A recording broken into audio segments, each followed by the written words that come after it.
இப்போ நீங்கள் பார்த்துட்ருக்கிறது ஒரு சோலார் ஆஃப் கிரிட் இன்வெர்ட்டரோட ட்ரபுள் ஷூட் வீடியோ தான்.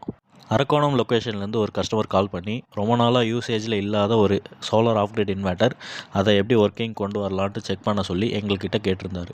ஓவராலாக panel connections and battery connections இதெல்லாம் கரெக்டாக இருக்கான்னு செக் பண்ணிவிட்டு இன்வெர்ட்டரோட டாப் கவரை கழட்டிட்டு பிசிபி மதர் போர்டில் ஃபியூஸ் ரிலேஸ் இதெல்லாம் கரெக்டாக இருக்கான்னு செக் பண்ணோம்.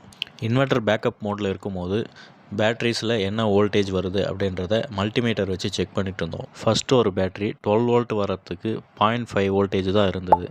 அடுத்து இருந்த பேட்ரி 12 வோல்ட் வரத்துக்கு 10.5 வோல்டேஜுக்கு மேலே இருந்தது.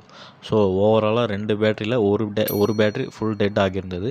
அனதர் ஒன் பேட்ரி ரெக்கவர் பண்ணுற கண்டிஷனில் இருந்தது. ஸோ இதிலேருந்து என்ன தெரியுதுன்னா, லெட் ஆசிட் பேட்டரிஸ்லாம் ப்ராப்பராக மெயின்டைனிங் பண்ணலன்னா ஸோ பேட்ரி டெட் ஆகிடும்.